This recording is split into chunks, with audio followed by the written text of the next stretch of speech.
Good afternoon, everyone. Good afternoon, sir. Okay, are you getting my voice clear?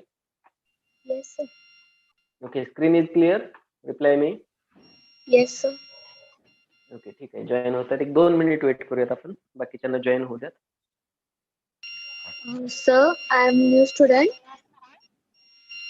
Yes, Aishwarya. Yes, sir. Yes, yes. Which lesson? Message me on WhatsApp. I will give you links for the previous chapters. Okay, sir. And which काय lesson? एवढं late join केलं? एवढं late का join केलं Aishwarya? Sir मला ग्रुपमध्ये जॉईनच केलं नव्हतं. अच्छा अच्छा अच्छा अच्छा ठीक आहे. माझे लेक्चर आहेत ते माझ्या चॅनलवरती सेव्ह आहेत. अदरवाईज बाकीचे जर लेक्चर असतील तर मॅट्रिक्स ऑनलाईन 3 या युट्यूबच्या चॅनलवरती तुम्हाला भेटेल. आणि रिसेंटली आता आपण नवीन आयडी परचेस केलेला आहे. तर मॅट्रिक्स के बॅच या नावाच्या युट्यूब चॅनलवरती काय होणार आहे आपल्या आयडी तिथं इथं पासूनचे लेक्चर, आतापासूनचे लेक्चर, लास्ट एक 2-3 लेक्चर पासूनचे हे मॅट्रिक्स के बॅच वरती तुम्हाला पाहायला भेटतील. आणि जर ओके. फक्त केमिस्ट्रीचा विचार केला तर माझ्या चॅनलवरती सेव्ह आहेत. तर मी तिन्हीच्या लिंक तुम्हाला शेअर करतो. मला मेसेज करा. ठीक आहे? हो, सर. व्हॉट्सअपला. आणि पहा, सध्या लेक्चर्स कुठला पहा. lecture चाललंय? Yes yes. आता सध्या कुठला लेक्चर चाललाय? लेसन आता सध्या 5th चॅप्टर चालू आहे आपला, केमिकल बॉन्डिंग. स्टार्टिंग का मिडल मध्ये आहे? स्टार्टिंगच आहे. एक 2-3 लेक्चर झालेत फक्त आपले. स्टार्टिंग फेजला आहे. मोठा चॅप्टर आहे. 2-3 लेक्चर झालेले आहेत ऑलरेडी. तेही पहा तुम्ही. YouTube वरती मी आवाज तुमच्यासाठी lecture. Okay sir. Thank you sir. काही डाऊट, काही प्रॉब्लेम आले बिंदास्त विचारायचं कधीही. हो, व्हॉट्सअपला सर. टाका, फोटो टाका, क्वेश्चनचे काही टाका. कोणत्याही वेने तुम्ही कॉन्टॅक्ट करा. No problem. Okay. Yes sir. Thank you sir. Everything will be clear. Yes. ठीक आहे. थँक्यू. आलेत का सगळे? येस. Who is फियन? फियन नाव कोणाचं आहे? वेदांत आहे का? वेदांत? नावं व्यवस्थित ठेवत चला. प्रणित, वेदांत, पूर्ण नाव, तुमचं नेम आणि सरनेम पाहिजे इथं दिसायला पाहिजे. ठीक आहे. तुमची प्रेझेंटी वगैरे काउंट होत राहते. ओके. ठीक आहे. ओके.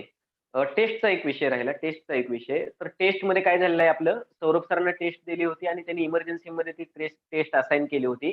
त्यामुळे 2 टॉपिक्स वरती फक्त 20 MCQ ची टेस्ट झाली होती. तर त्या गोष्टीचं टेन्शन नका घेऊ तुम्ही. ती टेस्ट आपण परत घेऊयात. परत आणखी 30 MCQ ची टेस्ट घेऊयात आपण. फक्त तुम्ही मला अवेलेबल टायमिंग सांगा टेस्टसाठी. कधी घेतलेली बेटर राहील? यस. आर्यन, ऐश्वर्या, ऋषिकेश, कीर्ती, कौशल, प्रथमेश, समीक्षा, संस्कृती, स्नेहा, सुरेश, वेदांत. सर पुढचा सॅटरडे घेतलेली बेटर राहील. सॅटरडेला ऑलरेडी तुमचं शेड्यूल आहे ना रे? पुढच्या सॅटरडेला संडेला घेतली तर काही प्रॉब्लेम येईल का? संडेला, या संडेला, येणाऱ्या संडेला कुठल्या लेसन वगैरे? यात फर्स्ट 2 लेसन वरती फक्त 20 MCQ ची झाली होती. ती आता आपण आणखी 30 MCQ ची आणखी एक टेस्ट घेतो त्याच्यावरती. काही लोक नवीन होते, क्वेश्चन कसे येतात, कसे टॅकल करायचं थोडंसं कन्फ्युज झाले होते. त्यामुळे बऱ्याच लोकांना सॉल्व्ह करता आलं नाही. तर ते सगळे प्रॉब्लेम तुमची व्यवस्थित प्रॅक्टिस होऊन जाईल. 50 MCQ ची घेणार होतो आपण. 20 MCQ ची घेतले, तर आता आपण काय करूयात, 30 MCQ ची घेऊयात. जेणेकरून 1 आवर मध्ये ती टेस्ट पण कम्प्लीट होऊन जाणार आहे आणि तुमच्याकडे 50 MCQ ची प्रॅक्टिस पण होणार आहे. दोन्ही होणार आहे. Okay sir. परत मी टेस्ट असाइन करतोय. संडेला जमेल का सांगा मला सगळेजण. 3 to 8 PM सेम स्लॉट्स असतील. टाइम स्लॉट तुम्ही कोणताही निवडू शकता. 3 नंतर आणि संध्याकाळी 8 पर्यंत. ठीक आहे. मला चालेल सर. चालेल, सर्वांना चालेल. कुणाला काही प्रॉब्लेम असेल तर सांगा फक्त. सगळेजण हो म्हणतायत. फर्स्ट आणि सेकंड जी टेस्ट झाली तीच टेस्ट, फक्त वेगळे MCQ देणार आणि 30 MCQ देणार.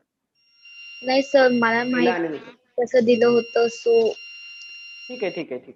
तुम्हाला वेळ आहे संडे पर्यंत. लेक्चर रिवाइज करू शकता. काही डाऊट्स असतील तर विचारू शकता. प्रॅक्टिससाठी काही MCQ शीट दिलेले आहेत.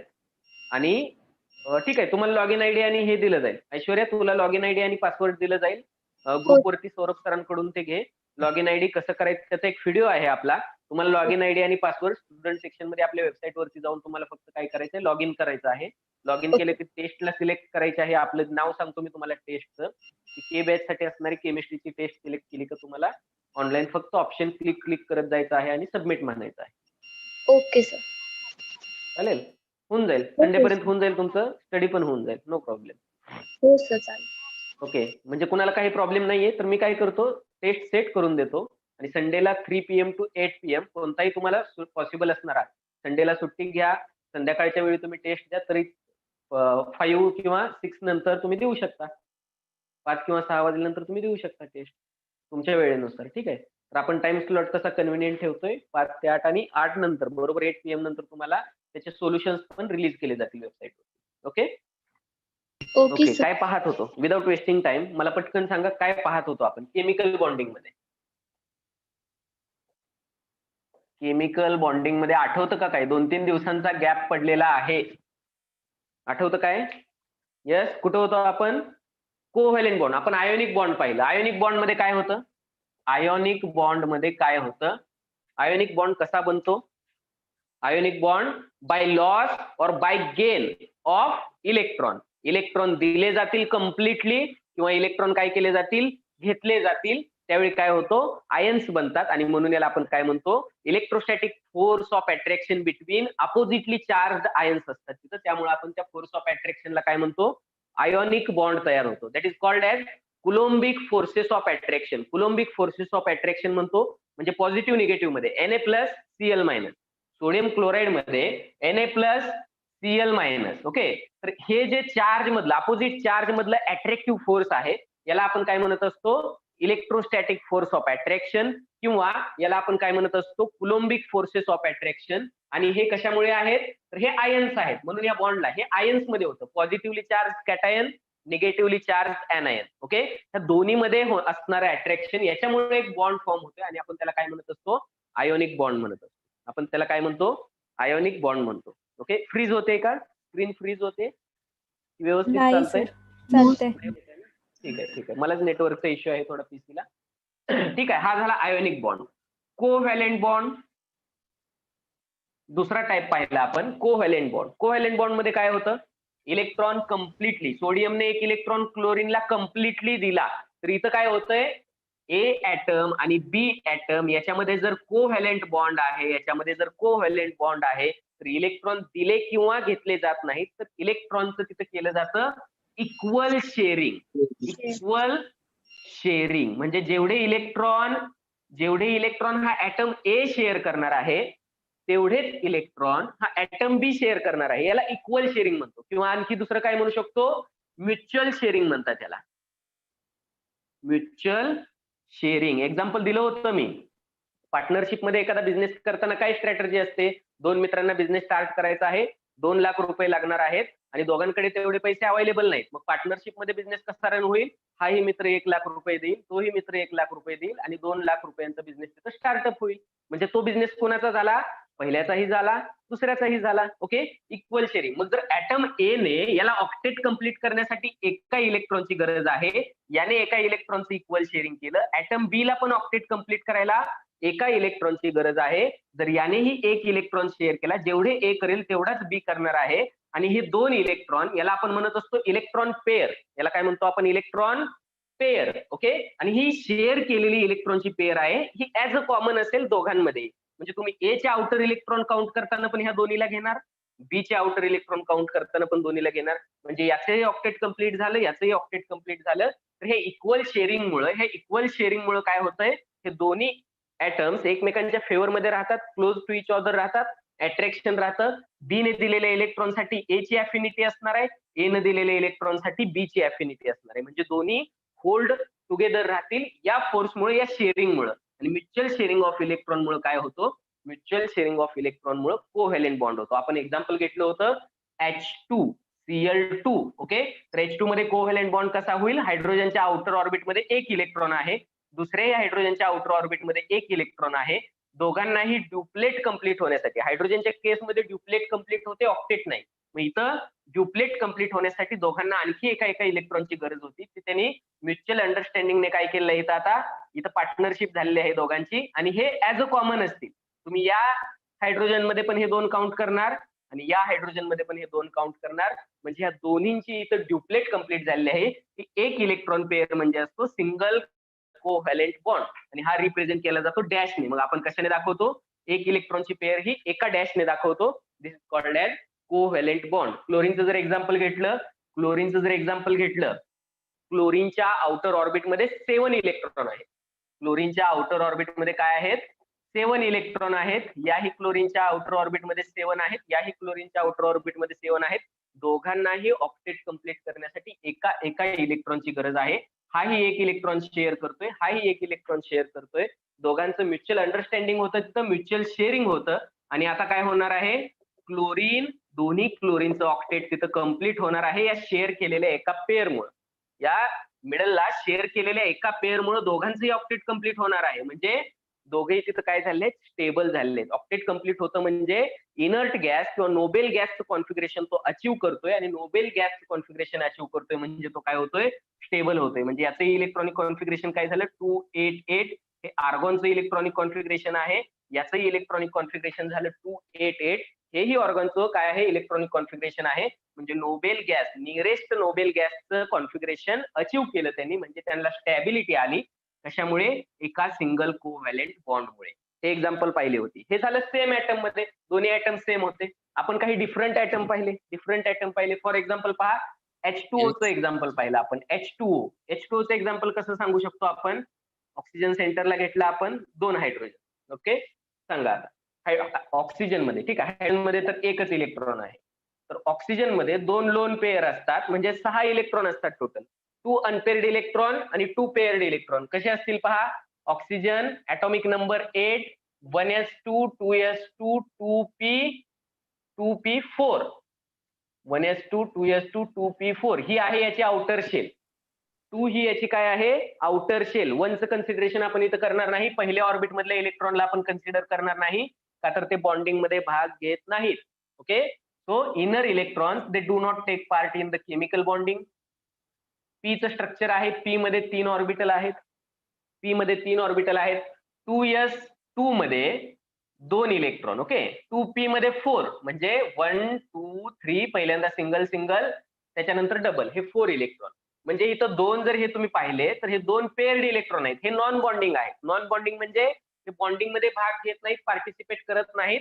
हे आपण 2 डॉटने हे लोन पेअर्स म्हणतो आपण याला. ह्या लोन पेअर आपण ऑक्सिजन वरती दाखवत असतो. आणि हे 2 आहेत म्हणून ऑक्सिजनची व्हॅलन्सी 2 आहे. 2 सिंगल इलेक्ट्रॉन असल्यामुळं, 2 अनपेअर्ड इलेक्ट्रॉन असल्यामुळं हा ऑक्सिजन 2 कोव्हॅलेंट बॉन्ड तयार करतो. ठीक आहे, मग या हायड्रोजनला एकाची गरज होती, इकडे एकाचं शेअरिंग होईल. या हायड्रोजनला एकाची गरज होती, इकडे एकाचं शेअरिंग होईल. आणि ऑक्सिजनला 2ची गरज आहे. ऑक्सिजनचे 6 इलेक्ट्रॉन आहेत. आउटर ऑर्बिट मध्ये 4 + 2 6 इलेक्ट्रॉन आहेत. याला 2ची गरज आहे. आणि ही 2ची गरज कशी पूर्ण झाली इथं, या हायड्रोजन कडून 1, या हायड्रोजन कडून 1. मग इथं काय होणार आहे, इक्वल शेअरिंग होणार आहे ऑक्सिजनचं आणि हायड्रोजनचं 1 इलेक्ट्रॉन. मग इथं जर तुम्ही कन्सिडर केलं, या हायड्रोजनची ड्युप्लेट कंप्लीट झाली, या हायड्रोजनची ड्युप्लेट कंप्लीट झाली, आणि या ऑक्सिजनसाठी सगळेच इलेक्ट्रॉन तुम्ही कन्सिडर करणार, याचं ऑक्टेट कंप्लीट झालं. याची ड्युप्लेट कंप्लीट झाली, याची ड्युप्लेट, आणि याचं काय झालेलं आहे, याचं ऑक्टेट कंप्लीट झालंय. 28 म्हणजे हे निऑनचं कॉन्फिगरेशन इथं काय केलेलं आहे, अचीव्ह केलेलं आहे. It is clear sir? What is coordinate bond? Yes, coordinate bond पाहणार आहे आपण. आता आपण सध्या आहोत कोव्हॅलेंट बॉन्ड पाशी, याच्यानंतर पाहणार आहोत आपण coordinate bond. Okay, coordinate bond मध्ये काय असतं, ए आणि बी, जर याने 1 इलेक्ट्रॉन दिला, याने 1 इलेक्ट्रॉन दिला, आणि ही जर पेअर इक्वल शेअर झाली, थोडक्यात सांगतो मी, ए ने 1 इलेक्ट्रॉन दिला, बी ने 1 इलेक्ट्रॉन दिला, ह्याला इक्वल शेअरिंग ऑफ इलेक्ट्रॉन म्हणतात. आणि ही पेअर म्हणजे काय आहे, कोव्हॅलेंट बॉन्ड आहे. कोव्हॅलेंट बॉन्ड आहे. ओके, आता पहा, जर ए नेच काय केलं, बी कडे फक्त एम्प्टी ऑर्बिटल आहे, दोन्ही इलेक्ट्रॉन ए ने दिले, बिझनेसमध्ये इक्वल शेअरिंग होतं, इक्वल कॉन्ट्रीब्युशन होतं 2 मित्रांचं, तो झाला कोव्हॅलेंट बॉन्ड. इथं काय आहे, टोटल जे काही लागणार आहे ते अमाऊंट एकाच मित्राने दिलेली आहे. म्हणजे टोटल 2 इलेक्ट्रॉन शेअर केलेत एकानेच, दुसऱ्याकडे काहीच नाहीये, त्याने फक्त एम्प्टी ऑर्बिटल शेअर केलंय इलेक्ट्रॉन ऍक्सेप्ट करण्यासाठी. ओके, मग हे जर इलेक्ट्रॉन शेअर केले तर आपण कसं दाखवू शकतो, ए कडून बी कडे इलेक्ट्रॉन, 2 इलेक्ट्रॉनचं काय झालंय, ट्रान्सफर झालंय, किंवा हे इक्वल शेअरिंग केलेलं आहे ए आणि बी च्या कॉमन मध्ये. ठीक आहे, मग जर ए ने लोन पेअर दिली बॉन्डिंग साठी, तर इथं याला कोव्हॅलेंट बॉन्ड म्हणत नाहीत, कोऑर्डिनेट बॉन्ड म्हणतात. आणि हा एरोने दाखवतात, कोऑर्डिनेट. हे झालं बॉन्ड तयार होताना, ठीक आहे. बॉन्ड तयार होताना ए ने 2 इलेक्ट्रॉन दिले. पण आता जर आपण पाहिलं याला, ठीक आहे, हा कोव्हॅलेंट बॉन्ड होता, याला जर तुम्ही पाहिलं याला जर तुम्ही पाहिलं तर ही एक लोन पेयरच आहे. कुणी दिले हे मॅटर करत नाही. ओके, कुणी दिले ही हे मॅटर करत नाही जोपर्यंत तुम्ही त्या बॉन्डिंग कसं झालेलं आहे याचा विचार करत नाही तोपर्यंत. ओके, मग इथं पण 2 इलेक्ट्रॉन आहेत, इथं पण 2 इलेक्ट्रॉन आहे, काहीच नाहीये याच्यामध्ये. फरक काहीच नाहीये कंपाऊंड मध्ये. कंपाऊंड कसा तयार झाला याच्यामध्ये मात्र डेफिनेटली काय आहे, मोठा डिफरन्स आहे. कंपाऊंड कसा तयार झाला याच्यामध्ये. ठीक आहे, म्हणून या बॉन्डला कोऑर्डिनेट बॉन्ड म्हणतात. याच्या आणि याच्या प्रॉपर्टी मॅक्झिमम सिमिलर असतात. 99% प्रॉपर्टी ह्या कोव्हॅलेंट बॉन्डच्या आणि कोऑर्डिनेट बॉन्डच्या कंपाऊंडच्या सेम असतात. कोव्हॅलेंट कंपाऊंड आणि कोऑर्डिनेट कंपाऊंड याच्या 90% प्रॉपर्टी ह्या सेम असतात. इथं फक्त एवढाच डिफरन्स आहे, शेअर केलेले इलेक्ट्रॉन हे इक्वल शेअरिंग नाहीये. हे टोटल एका ऍटमने दुसऱ्या ऍटमकडे इलेक्ट्रॉनचं ट्रान्सफर केलेलं आहे. ही पेअर आहे ही शेअर केलेली आहे. ही पेअर जी आहे ही शेअर केलेली आहे आणि ही शेअर केलेली पेअर असल्यामुळे याला ऍरोने दाखवलं जातं आणि म्हणताना पण ह्या बॉन्डला कोव्हॅलेंट कोऑर्डिनेट म्हणतात. कोव्हॅलेंट कोऑर्डिनेट बॉन्ड म्हणतात. ओके सर यस कौशल. सायंटिस्टला कसं कळालं की तो कोऑर्डिनेट बॉन्ड आहे? Yes yes yes yes sir याचे जे टेक्निक्स आहेत, येस येस येस कौशल, याचे जे टेक्निक्स आहेत ना, these techniques are beyond the scope of your study. Okay, याच्यासाठी तुम्हाला बीएससी करायला लागेल, केमिस्ट्री मधून एमएससी करायला लागेल आणि रिसर्च मध्ये जायला लागेल. त्यावेळी काही टेक्निक्स तुम्हाला समजतात. फॉर एक्झाम्पल मी सांगितलं स्पेक्ट्रोस्कोपीचं, तुम्ही जर एका बकेटमध्ये हजारो केमिकल घेतली, मिक्स केली, त्याच्यातला एक ड्रॉप घेऊन जरी तुम्ही अंडर स्पेक्ट्रोस्कोपिक स्टडी टाकला, जसं झेरॉक्स मशीनने झेरॉक्स काढतो आपण, तसे ग्राफ्स भेटतात तिथं. त्या ग्राफ्स वरून किती कंपाऊंड होते, कोणत्या प्रमाणात होते, नोन होते की अननोन होते, ठीक आहे, त्याचे सगळे ग्राफ्स भेटतात. त्याचा फंक्शनल ग्रुप काय होता, त्याच्यामधलं डबल बॉन्डचं नेचर काय आहे, हा सगळा फास्ट स्टडी आहे. त्याच्यासाठी टेक्निक समजून घेणं गरजेचं आहे. जसं प्रोटॉनची डिस्कवरी झाली, आपण पाहिला काहीतरी एक्सपेरिमेंट. न्यूट्रॉनची डिस्कवरी झाली, आपण एक्सपेरिमेंट पाहिला चॅडविकचा. ओके, इलेक्ट्रॉनची डिस्कवरी झाली, आपण पार्टिकल पाहिले, एक्सपेरिमेंट पाहिलेले आहेत ते तुमच्या याच्यामध्ये. ओके, तर सेम तशा काही टेक्निक्स आहेत बॉन्ड अनालाइज करण्यासाठी. 2 ऍटम कसे आहेत, त्यांचं डिस्टन्स कसं आहे, तो सॉलिड कसा आहे टोटल, याच्यासाठी सेम अनालिसिस केलं जातं, टेम अनालिसिस केलं जातं, किंवा जे एमआरआय केलं जातं मेडिकल फील्डमध्ये. मी तुम्हाला एक्झाम्पल दिलं होतं, एमआरआय सिटी स्कॅन करतो आपण, तर ते एनएमआर स्पेक्ट्रोस्कोपी म्हणून ऑर्गॅनिक कंपाऊंडला स्कॅन करण्यासाठीचं टेक्निक आहे केमिस्ट्री मधलं, तेच मॉडिफाय केलेलं आहे. तर हे असे टेक्निक आहेत जिथून काही ग्राफिकल डेटा भेटतो आपल्याला. एखादा कंपाऊंड तुम्ही घेताय अंडर स्टडी, काही करोडोमध्ये त्या इन्स्ट्रुमेंटची प्राइस असते. घरामध्ये असणाऱ्या फ्रीज एवढं किंवा छोट्याशा एखाद्या कॉम्प्युटर मशीन एवढं ते इन्स्ट्रुमेंट असतं, पण ते इतकं सॉफिस्टिकेटेड असतं की करोडोमध्ये त्याची प्राइस असते. त्याला टेम्परेचर मेंटेन करायला लागतं, त्याला काही गॅसेस प्रोव्हाइड करायला लागतात. मास स्पेक्ट्रोस्कोपी असेल तर तिथं काय केलं जातं पहा, हे सगळं प्रोव्हाइड केल्यानंतर तिथं जर तुम्ही छोटी अमाऊंट जर त्या सॅम्पलची काय करताय, एकदम छोटी क्वांटिटी जर तुम्ही अंडर स्टडी करताय, तर तुम्हाला त्याचं अनालिसिस जे आहे ते ग्राफिकल भेटतं. तिथं डेटा भेटतो तुम्हाला. ते ग्राफ अनालाइज केले जातात, स्टडी केले जातात आणि त्याच्यावरून प्रेडिक्शन दिलं जातं की नक्की त्या कंपाऊंडचं नेचर कसं आहे. It is clear Kaushal? Yes sir.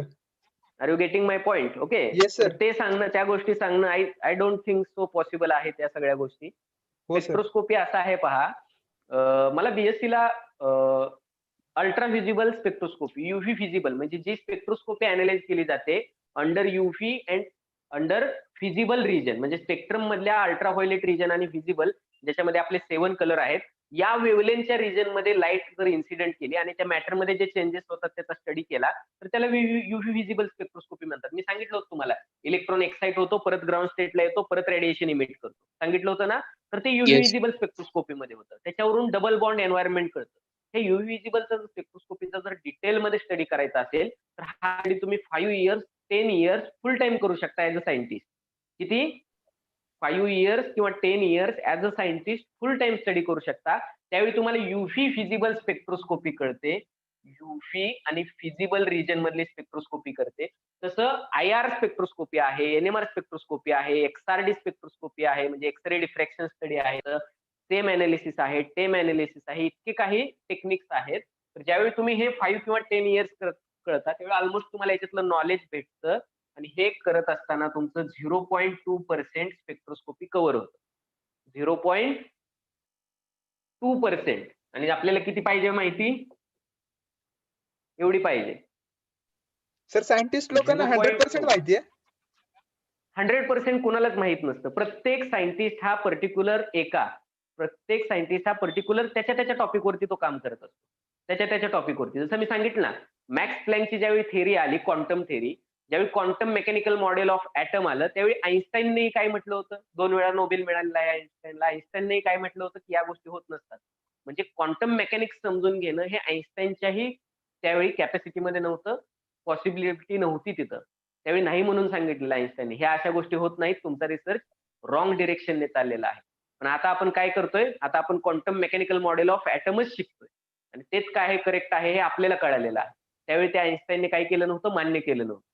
Okay, yes sir. तर अशा स्टोरीज आहेत.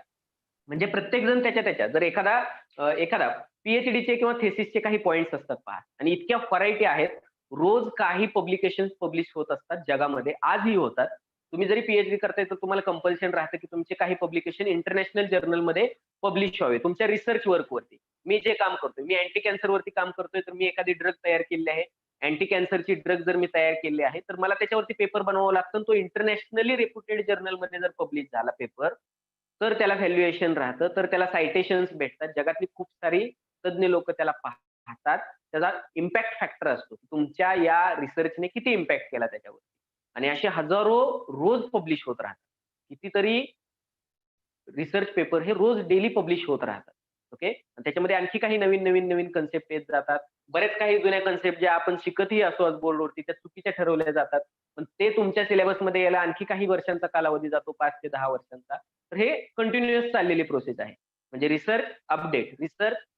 रिसर्च होत जाणार, तुमचं नॉलेज आहे ते काय होत जाणार? अपडेट होत जाणार. ओके, ज्यावेळी तुम्ही 5 किंवा 10 वर्ष याचा स्टडी कराल, किंवा मी म्हणतो डेडिकेटेडली तुम्ही 2-3 वर्षात त्याचा स्टडी कंप्लीट केला फुल टाइम, तरी ते 0.2% स्पेक्ट्रोस्कोपी आहे. तुम्ही सगळं नाही शिकणार. तुम्ही सर्व काही शिकणार नाही. आणि आयुष्यात किती काही ना काही राहूनच जातं. त्यामुळे शिकायचं कधी सोडायचं नाही. ओके, कंटिन्यू नॉलेजच्या मागं भटकत राहायचं. तुम्ही नॉलेजच्या मागं राहा. जे काही तुम्हाला लाईफमध्ये सक्सेस हवा आहे ते तुमच्या मागे येत राहतं. आणि लक्षात ठेवा, बेसिक फील्डमध्ये आता इंजिनिअरिंग आणि मेडिकल, 12वी सायन्स नंतर आपल्याला एवढंच माहित राहतं, इंजिनिअरिंग करायचंय, मेडिकल करायचंय, ए ग्रुप आहे, बी ग्रुप आहे, एवढंच स्टडी राहतं. पीसीएम आहे, पीसीबी आहे, मला मेडिकललाच जायचंय, मेडिकल नाही झालं बीडीएस ला जायचंय, बीडीएस नाही झालं फार्मसीला तरी जायचं. ओके, मॅथ्स वाल्यांना इंजिनियरच व्हायचंय. ओके, ज्यावेळी तुम्ही फिजिक्स किंवा केमिस्ट्री, लक्षात ठेवा तुम्हाला मॅथ्स ऑप्शनल आहे, बायो ऑप्शनल आहे, फिजिक्स आणि केमिस्ट्री ऑप्शनल नाहीये. का नाही ऑप्शनल? का तर हे बेसिक सायन्स आहे, हे बेसिक आहे. इंजिनिअरिंग हे अप्लाइड सायन्स आहे. आणि ही जी बेसिक स्कीम आहे याच्यामध्ये एकाच गोष्टीला सगळ्यात मोठा स्कोप आहे आजच्या काळामध्ये. तो स्कोप आहे तो रिसर्चला बायोडाटा स्ट्रॉंग होतो, पैसे भेटतात तुम्हाला, पीएचडी डॉक्टरेटचा स्टडी करता तुम्ही, पीएचडी नंतर तुम्ही रिसर्च मध्ये पोस्ट डॉक्टरल स्टडी करू शकता. इझिली पीएचडी झाल्यानंतर तुम्ही बाहेरच्या कंट्रीज मध्ये जाऊ शकता, तिथं काही प्रोजेक्ट वरती काम करू शकता. तुम्हाला वन इयर किंवा 2 इयरची पोस्टडॉकची डिग्री भेटते. पोस्ट डॉक्टरल स्टडी म्हणतात, म्हणजे डॉक्टरेट नंतरचा स्टडी हा काही युनिव्हर्सिटीच्या कोलॅबरेशन मध्ये केला जातो. तुम्ही साऊथ कोरियाला जाऊ शकता, जर्मनीला जाऊ शकता, युएसला जाऊ शकता, युरोपियन कंट्रीज कोणत्याही कंट्रीज मध्ये जाऊ शकता, तिथं रिसर्च करू शकता. भरपूर पैसे तिथं डॉलरमध्ये भेटतात. का तर त्या कंट्रीज त्यांच्याकडे तेवढा पैसा आहे पण, आणि ते इन्व्हेस्ट पण करतात रिसर्चवर. का तर आता कोरोनाच्या काळात तुम्हाला माहित आहे, जेवढे काही ड्रग्ज येतात हे सगळे केमिस्ट्री मधून रिसर्च केलेले असतात. तुम्ही अँटी कॅन्सरस ड्रग घ्या, कोणत्याही आजारावरचं औषध घ्या, हे प्रत्येक औषध हे केमिस्ट्री मधल्या रिसर्चच काय आहे? रिसर्चच इन्व्हेन्शन राहतं. आणि जो काही सध्या केमिस्ट्रीमध्ये सगळ्यात फास्ट फील्डमध्ये रिसर्च चाललेला आहे. आता कोरोनाचं तर आपल्याला माहित आहे, हा आता आलेला आहे कोरोना. पण मागच्या जर काही 5-10 वर्षांचा जर काळ तुम्ही पाहिला, कॅन्सरवरती सगळ्यात मोठा रिसर्च चाललाय. सगळ्यात थर्स्ट एरिया आहे अँटी कॅन्सरस कंपाऊंड वरती. Okay okay, coming back to the syllabus. काय सांगितलं मी? कोऑर्डिनेट बॉन्ड कसा होतो? जर दोन्हीच्या दोन्ही इलेक्ट्रॉन एकाच ऍटमने दिले असतील, कोऑर्डिनेट बॉन्ड तयार होतो. पाहणार आहोत आपण नंतर. ठीक आहे, कोऑर्डिनेशन कंपाऊंड नावाचा वेगळा चॅप्टरच आहे तुम्हाला 12th स्टँडर्ड मध्ये. ओके, मोठा चॅप्टर आहे, तिथं आपण कोऑर्डिनेशनचे सगळे कंपाऊंड तिथं स्टडी करणार आहे. इथं फक्त बॉन्ड पाहतोय आपण. ओके, आणखी एक एक्झाम्पल घ्या. ठीक आहे, आणखी एक मी एक्झाम्पल देतो. चला, कोऑर्डिनेट बॉन्ड. इथं काय सांगितलं होतं मी? इथं काय सांगितलं होतं? H2O. जर H2O झाला, H हे नेचर, हे इलेक्ट्रॉनिक स्ट्रक्चर आहे H2O चं. ठीक आहे, मग हे दोन शेअर्ड पेअर आहेत. ह्या दोन शेअर्ड पेअर आहेत, या डॅशने दाखवतोय आपण. डॅशने दाखवतोय म्हणजे काय? डॅशने दाखवतोय म्हणजे तो कोणता बॉन्ड आहे? कोव्हॅलेंट बॉन्ड आहे. समजा आणखी एक H+ आला. हा H+ काय आहे? H प्लस आहे आणि इलेक्ट्रॉन एक बाहेर टाकलेला आहे, म्हणजे हा इलेक्ट्रॉन डिफिशियंट आहे, याला इलेक्ट्रॉनची कमतरता आहे. एखादा इलेक्ट्रॉन जर याला दिसला तर इलेक्ट्रॉनकडे याची काय राहणार आहे, ऍफिनिटी राहणार आहे, अट्रॅक्शन राहणार आहे. का तर याच्यावरती पॉझिटिव्ह चार्ज आहे. चार्ज असणारी स्पेसिस स्टेबल नसते, अनस्टेबल असते चार्ज असणारी स्पेसिस, म्हणून ती निगेटिव्ह चार्ज अक्वायर करून न्यूट्रल बनायचा काय करत असते, प्रयत्न करत असते. ओके, जर ह्याला इलेक्ट्रॉन भेटला तर हा न्यूट्रल होईल. पण समजा अशी जर H प्लस स्पेसी वॉटर मॉलिक्युलच्या कॉन्टॅक्ट मध्ये आली, वॉटर मॉलिक्युलच्या कॉन्टॅक्ट मध्ये आली, तर या ऑक्सिजन वरती हा ऑक्सिजन इलेक्ट्रॉन रिच आहे. डेफिशियंट आणि रिच या दोन टर्म समजतात का पहा. ज्याच्याकडे इलेक्ट्रॉन जास्त आहे तो काय झाला, इलेक्ट्रॉन रिच स्पेसिस. ज्याच्याकडे इलेक्ट्रॉनची कमतरता आहे तो काय झाला, इलेक्ट्रॉन डेफिशियंट. हा आहे electron deficient H plus ion. ठीक आहे, हा ऑक्सिजन वॉटर मॉलिक्युल मधला ऑक्सिजन काय आहे, इलेक्ट्रॉन रिच स्पेसिस आहे. हा काय करतो, याची एक लोन पेअर जी नॉन बॉन्डिंग आहे, याची एक लोन पेअर जी नॉन बॉन्डिंग आहे, याच्यावरची लोन पेअर हा देतो या H प्लस बरोबर बॉन्डिंग साठी, H प्लस बरोबर बॉन्डिंग साठी. ओके, मग H प्लस काय करेल, हे बॉन्डिंग याच्यामध्ये परत एक बॉन्ड तयार होईल, जो बॉन्ड सेम असणार आहे ऍज अ कोव्हॅलेंट बॉन्ड. हा बॉन्ड काय असणार आहे, same as a covalent bond. पण या बॉन्डचं फॉर्मेशन कसं झालं, या बॉन्डचं फॉर्मेशन होताना हे दोन्ही इलेक्ट्रॉन कुणी दिलेले आहेत, एकट्या ऑक्सिजनने दिलेले आहेत. ऑक्सिजन इलेक्ट्रॉन देतो म्हणून त्याच्यावरती पॉझिटिव्ह चार्ज येणार आहे, त्याच्यावरती पॉझिटिव्ह चार्ज येणार आहे. जर तुम्ही ह्या दोन इलेक्ट्रॉनचं डिस्ट्रीब्युशन चेक केलं, ओके, ह्या बॉन्डला जर तुम्ही इक्वल डिवाइड करायचं म्हटलं तर ह्या बॉन्डचं डिवायडेशन तुम्ही कसं करू शकता, एक इलेक्ट्रॉन हायड्रोजनला, एक इलेक्ट्रॉन ऑक्सिजनला. मग ऑक्सिजनकडे मूळ असणाऱ्या दोन इलेक्ट्रॉन पैकी एक इलेक्ट्रॉन गेलेला आहे हायड्रोजनच्या वाट्याला. ओके, याचं जर डिस्ट्रीब्युशन केलं तुम्ही तर एक इलेक्ट्रॉन हायड्रोजनकडे गेलेला आहे. हायड्रोजन प्लस आणि याने एक इलेक्ट्रॉन घेतला म्हणजे हा न्यूट्रल झाला. याने दोन इलेक्ट्रॉन दिलेत, पैकी जर तुम्ही डिस्ट्रीब्युशन चेक केलं, हे दोन्ही कॉमन आहेत. आता हे दोन्ही H चे पण आहेत, हे दोन्ही ह्या O चे पण आहेत. याचं जर पाहिलं तुम्ही तर एक इलेक्ट्रॉन हा H च्या डिस्ट्रीब्युशन मध्ये गेला आहे हायड्रोजनच्या, म्हणून याच्यावरती सिंगल पॉझिटिव्ह चार्ज येतो. याला हायड्रोनियम आयन म्हणतात. H3O प्लस ने दाखवला जातो. हा 3 हायड्रोजन झाले, एक ऑक्सिजन झाला, याला हायड्रोनियम आयन म्हणतात. मग हा जो बॉन्ड तयार झालाय, हा बॉन्ड कोऑर्डिनेट बॉन्ड आहे आणि ह्याला एरोने दाखवलं जातं. याला कशाने दाखवलं जातं, एरोने. हे दोन बॉन्ड कसे आहेत, हे दोन बॉन्ड कसे आहेत, कोव्हॅलेंट बॉन्ड आहेत. आणि हा तयार झालेला बॉन्ड असणार आहे कोऑर्डिनेट बॉन्ड आहे. असा बॉन्ड नायट्रोजन पण तयार करतो का, तर नायट्रोजन वरती पण लोन पेअर असते. नायट्रोजन 3 सिंगल बॉन्ड तयार करतो.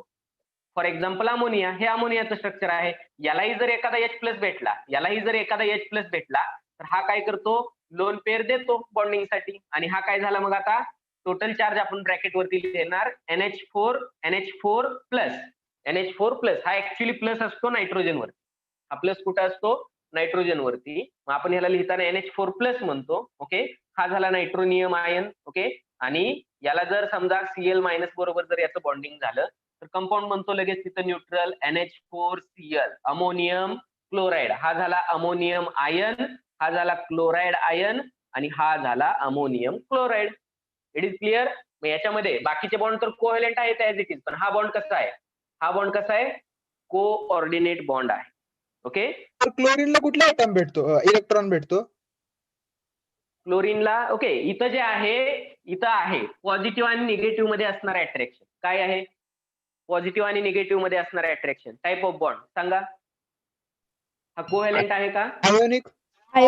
यस. हा काय आहे, आयोनिक बॉन्ड आहे. हा बॉन्ड झाला आयोनिक बॉन्ड, हे 3 झाले कोव्हॅलेंट बॉन्ड आणि हा झाला coordinate bond. It is clear. Positive negative charge. Okay, इथं पॉझिटिव्ह निगेटिव्ह मध्ये अट्रॅक्शन असणार आहे, जसं NaCl मध्ये असतं. NaCl ला कधीच असं नाही लिहायचं, NaCl च्या मध्ये डॅश नाही लिहायचा. डॅश म्हणजे काय, डॅश म्हणजे कोव्हॅलेंट बॉन्ड. याच्यामध्ये काय आहे, Na प्लस आणि Cl मायनस आहे. Na प्लस आणि Cl मायनस म्हणजे electrostatic force of attraction, it means ionic bond. आणि सेम इथं एका ऍटमचा आयन होता, तसं इथं ग्रुप ऑफ ऍटम आहे. इथं सिंगल ऍटम आहे, इथं आहे ग्रुप ऑफ ऍटम. आणि ह्या ग्रुप ऑफ ऍटम वरती काय आहे, एक पॉझिटिव्ह चार्ज आहे. ओके, या पॉझिटिव्ह मध्ये आणि या निगेटिव्ह मध्ये असतं अट्रॅक्शन. म्हणून आपण लिहिताना कंपाऊंड हा जनरली असा लिहितो NH4Cl. पण कधी याला लिहिताना NH4-Cl असं नाही लिहायचं, डॅश असतं फक्त कोव्हॅलेंट बॉन्ड साठी. आणि हा आहे आयोनिक बॉन्ड. मग NH4 प्लस आणि Cl मायनस आहे. पॉझिटिव्ह निगेटिव्ह मधला अट्रॅक्शन हा टाइप झाला. या दोन्ही मधला टाइप झाला आयोनिक बॉन्ड. हा काय झाला? Ionic bond. हे 3 झाले कोव्हॅलेंट बॉन्ड आणि हा झाला coordinate bond. It is clear? CCl4. Take a example.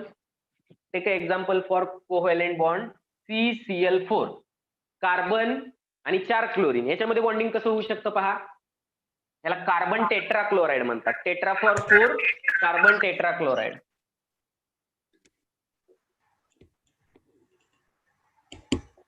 Carbon tetrachloride म्हणजे काय आहे पहा कार्बनचा ॲटॉमिक नंबर 6. इलेक्ट्रॉनिक कॉन्फिगरेशन पहिल्यांदा हेच करायचं. Electronic configuration 1s2 2s2 2p2 1s2 2s2 2p2. Okay. मग आउटर शेल लक्षात घ्यायची. पहिल्यांदा विचारात घ्यायची फक्त आउटर शेल. 2 नंबरची ऑर्बिट आउटर ऑर्बिट. 2s मध्ये 2 इलेक्ट्रॉन्स. 2s मध्ये 2 इलेक्ट्रॉन. 2p मध्ये 3 ऑर्बिटल असतात. 1 2 2 अनपेअर्ड इलेक्ट्रॉन. ओके. इथं काय होतं? हायब्रिडायझेशन होतं. एक इलेक्ट्रॉन इकडे जातो. ही कन्सेप्ट आपण नंतर शिकणार आहे. ही जी कन्सेप्ट आहे हायब्रिडायझेशनची ही नंतर आहे. या टॉपिकच्या एंडला आहे. या टॉपिकच्या हाफ नंतर आहे. एंड पार्ट मध्ये आहे. ठीक आहे. जर हा इलेक्ट्रॉन इकडे गेला तर टोटल नंबर ऑफ इलेक्ट्रॉन्स किती झाले? 4 इलेक्ट्रॉन झाले. ओके. मग पॉसिबिलिटी काय असतात पहा. एक तर हायड्रोजन वरती एक कार्बन वरती एक लोन पेअर असेल. कार्बन वरती एक लोन पेअर असेल आणि कार्बन 2 सिंगल कोव्हॅलेंट बॉन्ड करेल. हे 2 single unpaired electron equal share करून 2 कोव्हॅलेंट बॉन्ड एक लोन पेअर. जर याचं हायब्रिडायझेशन झालं तर आता लोन पेअर नाहीये. मग काय आहे? समीक्षा म्यूट कर माईक. समीक्षा माईक चालू राहिलेला आहे. समीक्षा. ओके. थँक्यू. पहा जर हा इलेक्ट्रॉन इकडे गेला काय झाले? 4 अनपेअर्ड इलेक्ट्रॉन्स. 4 अनपेअर्ड इलेक्ट्रॉन म्हणजे 4 कोव्हॅलेंट बॉन्ड तिथं पॉसिबल आहे. म्हणजे कार्बन हा 4 कोव्हॅलेंट बॉन्ड तयार करतो. समजा ते हायड्रोजन बरोबर असतील तर हा काय झाला? CH4. कोणता कंपाऊंड आहे? मिथेन. हा काय झाला? मिथेन. मग ह्या मिथेन मधला मी जर एक क्लोरीन काय केला? एक हायड्रोजन एका क्लोरीन ॲटमने रिप्लेस केला. एक हायड्रोजन एका क्लोरीनने जर रिप्लेस केला तर हा काय कंपाऊंड बनतो? CH3Cl क्लोरोमिथेन बनतो. आणखी एक केला डायक्लोरोमिथेन बनतो. आणखी एक मी रिप्लेस केला क्लोरीनने. दिस इज ट्रायक्लोरोमिथेन. ट्रायक्लोरोमिथेन म्हणजे त्याला काय म्हणतात? CHCl3. CH एक हायड्रोजन आणि 3 क्लोरीन. CHCl3 याला क्लोरोफॉर्म म्हणतात. क्लोरोफॉर्म हे जुन्या काळामध्ये अनेस्थेटिक एजंट म्हणून युज केलं जायचं. तुम्ही पिक्चर मध्ये किंवा सिरियल मध्ये पाहता का? रूमवरती काही लिक्विडचे ड्रॉप घेतले जातात. नाकाला लावलं की माणूस काय होतो? बेशुद्ध पडतो. पाहिले हे सीन? तर त्याच्यामध्ये हा कंपाऊंड असतो. म्हणजे लॅबोरेटरीमध्ये कधीही केमिस्ट्रीच्या गेला, कधीही इथून पुढे इंजिनिअरिंगला डिप्लोमाला कुठेही गेला तरी फर्स्ट इयरला तरी केमिस्ट्री कंपल्सरीच असतो. जर लॅबोरेटरीमध्ये गेला तर CHCl3च्या बॉटल पुढे फक्त काय करायचं नाही, त्याचा वास घ्यायचा नाही. नाहीतर काय होतं? लगेच माणूस तिथं बेशुद्ध पडतो. आणि जर हा चौथा पण मी काय केला? क्लोरीनने रिप्लेस केला तर हा काय झाला? कार्बन टेट्राक्लोराइड झाला. मग हे बॉन्डिंग कसं होतं? तर क्लोरीन तर आपल्याला ऑलरेडी माहित आहे. क्लोरीनच्या आउटर ऑर्बिट मध्ये 7 इलेक्ट्रॉन आहेत. म्हणजे याला ऑक्टेट कंप्लीट करण्यासाठी एका इलेक्ट्रॉनची गरज आहे. ओके. आणि जर तुम्ही कार्बनचा विचार केला तर कार्बनच्या आउटर ऑर्बिट मध्ये 4 इलेक्ट्रॉन्स आहेत. 2 + 2 4 इलेक्ट्रॉन आहेत आणि याला ऑक्टेट कंप्लीट करण्यासाठी 4 इलेक्ट्रॉन्सची गरज आहे. पण एका क्लोरीनला एकाचीच गरज आहे. मग एक क्लोरीन मॅक्झिमम 1 इलेक्ट्रॉन शेअर करू शकतो. मग याला 4 इलेक्ट्रॉन शेअर करणारा एक तर ॲटम पाहिजे किंवा सिंगल इलेक्ट्रॉन शेअर करणारे 4 ॲटम्स पाहिजे. मग इथं काय भेटले आहेत कार्बनला? सिंगल इलेक्ट्रॉन शेअर करणारे 4 ॲटम्स जे क्लोरीन ॲटम आहेत ते भेटलेले आहेत. बॉन्डिंग कसं होईल पहा. मी पहिल्यांदा सेंटरला कार्बन काढला. कार्बन वरती असणारे मी 4 इलेक्ट्रॉन दाखवू शकतो ऍज इट इज. ओके. मग हा क्लोरीन आहे. या क्लोरीनने 1 इलेक्ट्रॉन शेअर केला. या क्लोरीनने 1 केला. या क्लोरीनने पण 1 केला आणि ह्या 4th क्लोरीनने पण 1 इलेक्ट्रॉन शेअर केला. तर इथं काय होणार आहे? सिंगल कोव्हॅलेंट बॉन्ड आणि 4th पण सिंगल कोव्हॅलेंट बॉन्ड. की तो बॉन्ड आपण कशाने दाखवू शकतो? डॅशने दाखवू शकतो. जो बॉन्ड आपण डॅशने दाखवू शकतो. ओके. मग इथं प्रत्येक क्लोरीनचं इथं काय झालंय, ऑक्टेट कंप्लीट झालंय. हे तुम्ही लेविस इलेक्ट्रॉनिक स्ट्रक्चरने पण दाखवू शकता. हे तुम्ही काय करू शकता, लेविस इलेक्ट्रॉनिक स्ट्रक्चर कसं दाखवता येईल पहा. कसं दाखवता येईल, कार्बन वरती असणारे आणि क्लोरीन वरती असणारे. क्लोरीन वरती 7 इलेक्ट्रॉन असतात, हा दिलेला आहे इथं कार्बनने. ओके, क्लोरीन वरती ओरिजिनल 7 इलेक्ट्रॉन, इथं पण एक शेअर केला कार्बनने, इथं पण एक शेअर केला कार्बनने, आणि इथं. तर या प्रत्येक क्लोरीनला एक एक इलेक्ट्रॉन कार्बन कडून भेटल्यामुळे याचा ऑक्टेट कंप्लीट झालेला आहे. आणि कार्बनलाही 4 इलेक्ट्रॉन 4 क्लोरीन कडून भेटल्यामुळे याचंही ऑक्टेट कंप्लीट झालेलं आहे. So this is Lewis electronic structure. Draw this structure. CCl4 carbon tetrachloride. Give the name. Sir substitution reaction आहे ना? Yes. जर रिएक्शन झाली, हायड्रोजन Substitution रिप्लेस झाला, reaction. क्लोरीन ऍड झाला, तर ती सबस्टिट्यूशन रिएक्शन आहे. आपण इथं रिएक्शन पाहत नाहीये, आपण इथं फक्त एक्झाम्पल पाहतोय. जर तुम्हाला डिटेलमध्ये मी रिएक्शन दिली, मिथेन होता त्याच्यामधला एक हायड्रोजन रिप्लेस झाला असं, तर तुम्ही त्याला डेफिनेटली सबस्टिट्यूशन रिएक्शन म्हणू शकता. पण इथं फक्त आपण स्टडी करतो आहे फक्त कंपाऊंडचा. ज्यावेळी मी रिएक्शन देईल डिटेलमध्ये, त्याच वेळी तुम्ही त्याला सबस्टिट्यूशन रिएक्शन म्हणू शकता. Okay sir. Yes sir. Yes Neha. Sir, carbon सारखं सिलिकॉनला पण आउटर मोस्ट शेल मध्ये 4 इलेक्ट्रॉन्स असतात यस यस यस सिलिकॉनच्याही आउटर मोस्ट सेल मध्ये 4 इलेक्ट्रॉन असतात. सिलिकॉनलाही ऍज अ कार्बन कन्सिडर केलं जातं. फक्त फरक एवढाच आहे, कार्बनचा ऍटॉमिक नंबर 6 आहे. सिलिकॉनचा किती आहे? सिलिकॉनचा ऍटॉमिक नंबर यस नेहा अरे सांगा. सिलिकॉन कुणाच्या आधी आहे? 14. यस 14 आहे. 14 आहे का? येस. 14 Yes, सिलिकॉन, 15 फॉस्फरस, 16 ला कोण? सल्फर, 17 ला क्लोरीन, 18 ला आर्गॉन. आठवतात का? जेवढे तुम्ही प्रॅक्टिस कराल तेवढे आपोआप आठवतील ते. ओके, पण सिलिकॉनचा नंबर 14 आहे, कार्बनचा 6 आहे. काय फरक असू शकतो दोन मध्ये? काय फरक असेल? न्यूक्लिअर पूलचा. यस न्यूक्लिअर पूल. अजून काय सांगता येईल? सर साईज सगळ्यात मोठा फरक असणार आहे साईज मध्ये. कार्बन ऍटमची साईज छोटी असेल, सिलिकॉनची काय असेल? मोठी असेल. आणि जो इलेक्ट्रोपॉझिटिव्ह आहे जास्त, एखाद्या कंपाऊंड मधला जो इलेक्ट्रोपॉझिटिव्ह ऍटम आहे त्याचं नेचर असं असावे की तो मिनिमम साईजचा असावा, म्हणजे जास्तीत जास्त छोटा असावा, तर तयार होणारा बॉन्ड हा जास्तीत जास्त स्ट्रॉंगर होतो. म्हणजे कार्बन छोट्या साईज मध्ये 4 त्याच्यामध्ये काय होतात? कोव्हॅलेंट बॉन्ड तयार होतात. आणि जर याच्यावरती जास्तीत जास्त अटॅच होणारे ऑर्गॅनिक कंपाऊंड मध्ये असतात हायड्रोजन. हायड्रोजन आणि कार्बन मध्ये जास्त काय असते? अटॅचमेंट असते. हायड्रोजनशी कम्पेअर केलं तर साईज ही कार्बनची त्याच्यापेक्षा मोठी आहे आणि सिलिकॉनची खूप मोठी आहे. ओके, सिलिकॉनला हायड्रोजनशी कम्पेअर करू शकत नाही आपण. जर तुम्ही विचार केला, एक कार्बन आहे आणि त्याच्यावरती 4 हायड्रोजन आहेत, मी असं स्ट्रक्चर दाखवतोय, तर हे कम्पेरेबल स्ट्रक्चर आहे, बरोबर की नाही? पण मी जर तुम्हाला असं दाखवलं, हा सिलिकॉन आहे आणि याच्यावरती 4 हायड्रोजन आहे, तर कोणतं स्ट्रक्चर स्टेबल वाटते तुम्हाला? जरा तरी त्याच्यामध्ये स्टॅबिलिटी असेल असं. साईज अकॉर्डिंग साईज असेल, ओके, एका ठराविक लिमिट मध्ये साईज असेल तर त्याच्यामधलं बॉन्डिंग हे काय होतं? जास्त स्ट्रॉंग होतं, जास्त स्टेबल होतं. पण सिलिकॉन खूप मोठा साईजला आहे, त्याच्यावरचं जर तुम्ही बॉन्डिंग कम्पेअर करत असाल तर त्याच्यावरचे बॉन्डिंग काय होत नाही? स्टेबल होत नाही. म्हणून कार्बनचे इतके सारे कंपाऊंड आहेत, सिलिकॉनचे जास्तीत जास्त कंपाऊंड नाही आहेत. म्हणून study of carbon compound is non as organic chemistry. आणि ऑर्गॅनिक केमिस्ट्रीमध्ये नियरली 4 मिलियन पेक्षा जास्त कंपाऊंड आहेत की जे फक्त कार्बनच्या वेगवेगळ्या चेनमुळे बनलेले आहेत, आणि त्याच्यामध्ये हायड्रोजन आणि ऑक्सिजन असतातच. ओके, हे एक्झाम्पल घेतलंय तुम्ही? CCl4 चं एक्झाम्पल घेतलं का? ठीक आहे, right down. Third example, formation of multiple bonds. Formation of multiple bonds. आता मल्टिपल बॉन्ड कशाला म्हणणार पहा. आतापर्यंत जेवढे एक्झाम्पल पाहिले आपण, त्या प्रत्येकामध्ये एक लोन पेअर शेअर केली जायची 2 ऍटमच्या मध्ये. 2 ऍटमच्या मध्ये एकच लोन पेअर शेअर केली जायची की जी आपण एकाच डॅशने दाखवायचो आणि त्याला आपण म्हटलं सिंगल कोव्हॅलेंट बॉन्ड. समजा इन केस असं झालं, ए आणि बी च्या आउटर शेल मध्ये 6च इलेक्ट्रॉन आहेत. ए आणि बी च्या आउटर शेल मध्ये 6च इलेक्ट्रॉन आहेत. याला बॉन्डिंग करायचं आहे आता आपल्याला. ठीक आहे, तर याला बॉन्डिंग करत असताना यालाही 2 इलेक्ट्रॉनची गरज आहे, यालाही 2 इलेक्ट्रॉनची गरज आहे ऑक्टेट कंप्लीट करण्यासाठी.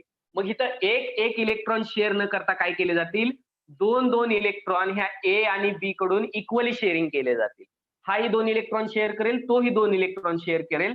टोटल 4 इलेक्ट्रॉन्स ह्या in between A and B share होतील. म्हणजेच 2 इलेक्ट्रॉनच्या पेअर किती शेअर होतील, जेवढे इलेक्ट्रॉन त्याच्या हाफ पेअर 2 शेअर होतील. जेवढी इलेक्ट्रॉनची पेअर असते शेअर केलेली तेवढे बॉन्ड तयार होतात. म्हणजे ए आणि बी मध्ये इन केस 4 इलेक्ट्रॉन शेअर झालेत, 2 ए चे आहेत 2 बी चे आहेत, it means 2 electron pair share झालेले आहेत आणि एक इलेक्ट्रॉन पेअर आपण एका डॅशने दाखवतो, दुसरी इलेक्ट्रॉन पेअर पण आपण दुसऱ्या डॅशने दाखवणार. तर इथं झाला A B double bond. Double bond म्हणजे आपण याला काय म्हणणार, डबल कोव्हॅलेंट बॉन्ड म्हणणार. It is clear? Yes. It is clear. Okay, मला एखादं एक्झाम्पल देऊ शकता का पिरियोडिक टेबल मध्ये असणारा एखादा ऍटम घेऊन की ज्याचा या टाईपचा, ठीक आहे दोन्ही सेम असतील तरी चालेल, मला दोन्ही सेम असतील तरी चालेल, सेम ऍटम मध्ये डबल बॉन्ड होतोय आणि त्याचा मॉलिक्यूल बनतो, सांगता येईल? N2?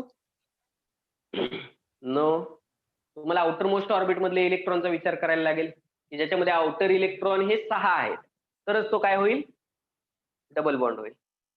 Yes O2? Yes, good. O2. Okay, ऑक्सिजनचं electronic configuration, 1s2 2s2 2p4 बरोबर आहे. ही झाली याची आउटर शेल, 2 नंबरचं ऑर्बिट आउटर ऑर्बिट, 2s मध्ये 2 आणि 2p मध्ये 4. ठीक आहे, हे आहे याचा आउटर इलेक्ट्रॉनिक कॉन्फिगरेशन. मग 2 + 4 6 इलेक्ट्रॉन आहे त्याच्या. मग 2 ऑक्सिजन मध्ये ज्यावेळी बॉन्ड होईल, 2 ऑक्सिजन मध्ये मी इथं 6 इलेक्ट्रॉन दाखवतोय, याचेही 6 इलेक्ट्रॉन दाखवतोय. याला ऑक्टेट कंप्लीट करायला 2 इलेक्ट्रॉनची गरज आहे, याला ऑक्टेट कंप्लीट करायला 2 इलेक्ट्रॉनची गरज आहे. म्हणजे यांना 2 इलेक्ट्रॉन प्रत्येकाला इक्वल शेअरिंग किंवा म्युच्युअल शेअरिंग करण्याशिवाय पर्याय नाही. मग यांनी जर 2 इलेक्ट्रॉन शेअर केले तर ऑक्सिजनच्या मध्ये 4 इलेक्ट्रॉन शेअर झाले. इट मीन्स 2 इलेक्ट्रॉन पेअर्स तिथं काय झाले आहेत, 2 इलेक्ट्रॉन पेअर्स तिथं काय झाले आहेत, शेअर झाले आहेत. मग याही ऑक्सिजनचं ऑक्टेट कंप्लीट झालंय, याही ऑक्सिजनचं ऑक्टेट कंप्लीट झालं. शेअर केलेले इलेक्ट्रॉन पेअर 2 आहेत म्हणून 2 डॅशने आपण ते 2 कोव्हॅलेंट बॉन्ड दाखवतो. So this bond is called as double covalent bond. Draw the structure and give the name. आणि सेम असं तुम्ही ट्रिपल कोव्हॅलेंट बॉन्ड पण सांगू शकता. Right on first this.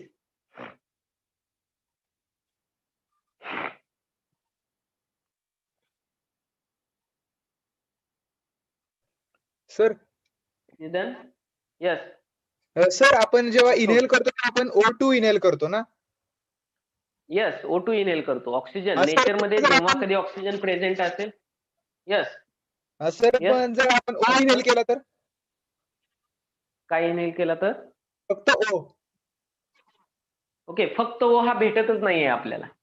Single oxygen atom हा नेचर मध्ये भेटतच नाहीये. लक्षात ठेवा, आपल्याला जे नेचर मध्ये एलिमेंट भेटतात त्यांची स्टॅबिलिटी किती आहे त्या फॉर्म मध्ये भेटतात. फॉर एक्झाम्पल बघा, ऑक्सिजन हा नेचर मध्ये O2 आणि O3 च्या फॉर्म मध्ये आहे फक्त. O2 म्हणजे ऑक्सिजन, O3 म्हणजे ओझोन. ठीक आहे का, तर या फॉर्म मध्ये स्टेबल मॉलिक्यूल आहेत. फक्त ऑक्सिजन स्टेबल राहतच नाही का, तर त्याच्या आउटर ऑर्बिटमध्ये काय आहेत, 6 इलेक्ट्रॉन आहेत. याचं जर ऑक्टेट कंप्लीट असतं तर हा आपल्याला ऍटॉमिक फॉर्म मध्ये एअर मध्ये भेटला असता. पण एअर मध्ये कधीही तुम्हाला ऑक्सिजन भेटत नाही as a single atom. Mono atomic नाहीये ऑक्सिजन, हा डायॲटॉमिक गॅस आहे. हा डायॲटॉमिक मॉलिक्युलच आपल्या लंग्स मध्ये जातो. लंग्स मध्ये बाइंडिंग पॉइंट असतात. ब्लड मधल्या हिमोग्लोबिन जे हेमी युनिट जे आपण कोऑर्डिनेशन कंपाऊंड मध्ये 12th स्टँडर्ड मध्ये शिकणार आहे, त्या हेमी युनिट मध्ये सेंटरला आयर्नचा ऍटम असतो.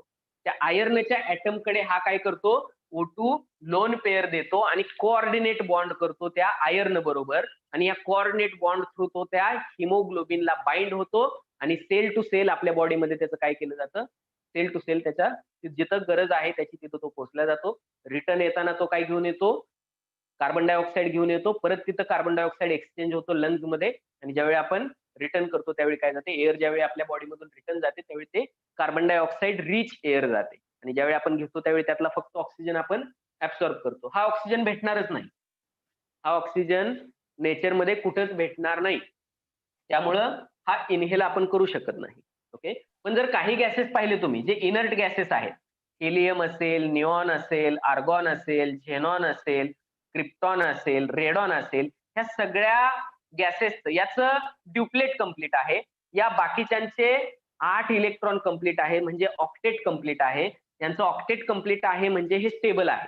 According to Lewis octet rule हे काय आहेत? स्टेबल आहेत, त्यांना स्टॅबिलिटी आहे. ओके. हे दुसऱ्या कोणत्याही कंपाऊंड बरोबर रिॲक्ट होत नाहीत. हे नेचरमध्ये सापडताना single atom as a single atom सापडतात. म्हणजे याचं जे नेचर आहे ते काय आहे? Monoatomic gas. याचं नेचर कसं आहे? Monoatomic gas. ओके. पण ऑक्सिजन O2 च्या फॉर्म मध्ये सापडतो, क्लोरीन Cl2 च्या फॉर्म मध्ये सापडतो, हायड्रोजन H2 च्या फॉर्म मध्ये सापडतो, अजून काय सांगता येईल? नायट्रोजन N2 च्या फॉर्म मध्ये सापडतो. तर बाकीचे सगळे गॅसेस हे डाय ऍटॉमिक म्हणून सापडतात. ओझोन हा असा गॅस आहे जो आपल्या एअर मध्ये नाहीये, पण स्ट्रॅटोस्फिअर मध्ये ओझोनचा एक लेअर आहे की जो ट्राय ऍटॉमिक गॅस म्हणून सापडतो की जो ऑक्सिजनचाच आहे. It is clear.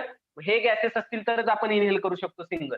पण हा आपल्याला भेटतच नाही, तर आपण इनहेल करण्याचा प्रश्न तिथं उरत नाही. का तर हा स्टेबल नाहीये आणि हा असा स्टेबल फॉर्म मध्ये ठेवताही येत नाही.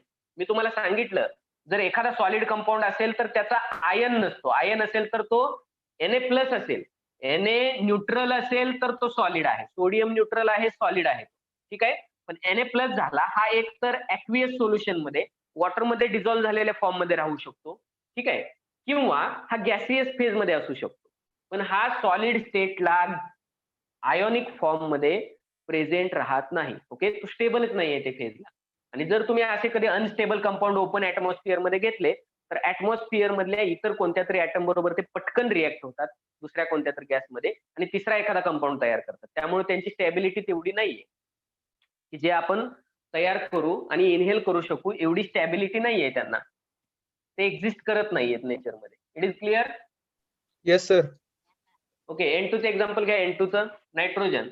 नायट्रोजनचा ऍटॉमिक नंबर 7. इलेक्ट्रॉनिक कॉन्फिगरेशन लिहा 1s2 2s2 2p किती राहिले? 3. बरोबर का? 2 हे आउटर ऑर्बिट. 2s मध्ये 2 इलेक्ट्रॉन. ऑर्बिटल डायग्राम काढा. 3 अनपेअर्ड इलेक्ट्रॉन्स असतील कुठं? 2p मध्ये. 2 + 3 5 इलेक्ट्रॉन आहेत त्याच्या आउटर ऑर्बिट मध्ये. मग मी जर हा नायट्रोजन कन्सिडर केला तर या नायट्रोजनकडे काय आहेत? 5 इलेक्ट्रॉन्स आहेत. हा नायट्रोजन कन्सिडर केला, याही नायट्रोजनकडे 5 इलेक्ट्रॉन आहेत. हे 3 अनपेअर्ड इलेक्ट्रॉन काय सांगितलं मी? 3 सिंगल कोव्हॅलेंट बॉन्ड बनवतात आणि हे 2 हे 2 paired electron non bonding electron किंवा ज्याला आपण लोन पेअर म्हणतो, लोन पेअर बनून हे काय राहतात? नायट्रोजन वरतीच राहतात. मग हे तिन्हीच्या तिन्ही अनपेअर्ड इलेक्ट्रॉन हे शेअर केले जातात या नायट्रोजन कडून पण या नायट्रोजन कडून पण. मग किती पेअर बनल्या? शेअर केलेल्या इलेक्ट्रॉनच्या 3 पेअर बनल्या. जर 3 पेअर बनल्या तर आपण कशाने दाखवणार? 3 डॅशने दाखवणार. म्हणजे तो काय झाला? Triple covalent bond. Good. Triple covalent bond. This is the double आणि ट्रिपल बॉन्डला आपण मल्टिपल बॉन्ड म्हणतो. जो आपण जनरली पाहिलेला आहे तो single covalent bond. Right down this. Sir N3 कसं रिप्रेझेंट कराल तुम्ही? काय? N3 एक्झिस्ट करत नाहीये नेचरमध्ये. N3 स्टेबल कंपाऊंड नाहीये. N3 नाही सर, एक्झिस्ट म्हणजे, करत नाही. N2 हाच त्याचा एक्झिस्ट body- करतो. येस. N3 एक्झिस्टच करत नाहीये. असं नाही का आपण कोणताही ऍटम घेऊन कोणताही कंपाऊंड तयार करू शकू. ओके. त्याला जर काही स्टॅबिलिटी असेल, त्या 2 ऍटम मध्ये जर अफिनिटी असेल, अट्रॅक्शन असेल तरच तो ऍटम पॉसिबल आहे. N3 हा एक्झिस्ट करत नाहीये. Okay sir. काही मल्टिपल कंपाऊंड घेऊ शकता. पहा तुम्ही, कार्बन डायऑक्साइड CO2. ओके. जो इलेक्ट्रोपॉझिटिव्ह आहे तो सेंटरला घ्या. 2 ऑक्सिजन आहेत म्हणून 2 ऑक्सिजन मी साईडला लिहितोय. आता तुम्हाला माहिती आहे या ऑक्सिजनच्या आउटर ऑर्बिटमध्ये किती इलेक्ट्रॉन आहेत? 6 इलेक्ट्रॉन आहेत. या पण ऑक्सिजनच्या आउटर ऑर्बिटमध्ये 6 इलेक्ट्रॉन आहेत. याला ऑक्टेट कंप्लीट करण्यासाठी 2 ची गरज आहे. यालाही ऑक्टेट कंप्लीट करण्यासाठी 2 इलेक्ट्रॉनची गरज आहे. पण याच्या आउटर ऑर्बिटमध्ये 4च इलेक्ट्रॉन आहेत. याला आउटर ऑर्बिट कंप्लीट करण्यासाठी 4 इलेक्ट्रॉनची गरज आहे. मग हा 2 इलेक्ट्रॉन या ऑक्सिजन बरोबर शेअर करतो, हाही ऑक्सिजन 2 इलेक्ट्रॉन शेअर करेल. 2 इलेक्ट्रॉन या ऑक्सिजन बरोबर शेअर करतो, हाही ऑक्सिजन इक्वल शेअरिंग ज्याला आपण म्हणतो म्युच्युअल शेअरिंग, तोही 2 इलेक्ट्रॉन शेअर करेल. आणि 2+2 इलेक्ट्रॉन शेअर केल्यामुळे जेवढे इलेक्ट्रॉन एक ॲटम शेअर करतो तेवढा तो बॉन्ड तयार होतो. 2 इलेक्ट्रॉन एकाने शेअर केले डबल कोव्हॅलेंट बॉन्ड, 3 इलेक्ट्रॉन एकाने शेअर केले तर ट्रिपल कोव्हॅलेंट बॉन्ड. इथं 2-2 इलेक्ट्रॉन शेअर होतील, इथंही 2-2 इलेक्ट्रॉन शेअर होतील आणि हे इक्वल शेअरिंग असेल इलेक्ट्रॉन्स. म्हणजे आपण काउंट करताना हे 2 इलेक्ट्रॉन ऑक्सिजन कडे पण घेणार आणि हे कार्बन कडे पण घेणार. म्हणजे इथं काय कंप्लीट झालेलं आहे यांचं ऑक्टेट तिन्ही ॲटमचं कंप्लीट झालेलं आहे. Okay, oxygen double bond, carbon double bond, oxygen, हे आहे कार्बन डायऑक्साईडचं स्ट्रक्चर. हे आहे कार्बन डायऑक्साईडच्या दोन्ही ठिकाणी double covalent bond. Right down this.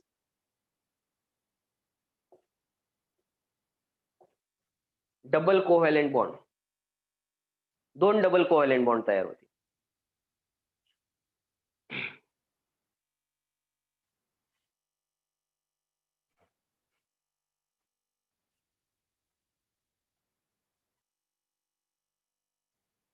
This is done.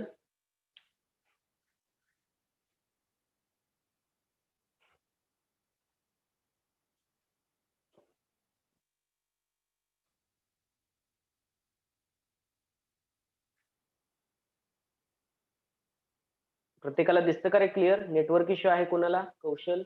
नाही सर, क्लिअर आहे. नाही सर, सध्या नाहीये ना? ठीक आहे, मागाशी होता सर, आता नाहीये. ठीक आहे, ठीक आहे, नो प्रॉब्लेम. पहा, okay, let's share the screen.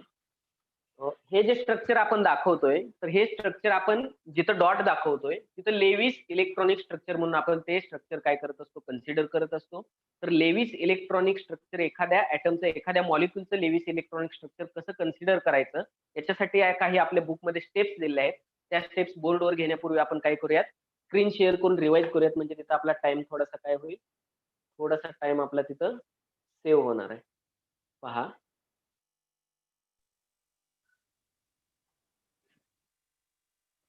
okay, are you getting the screen? Yes, sir. Yes, sir.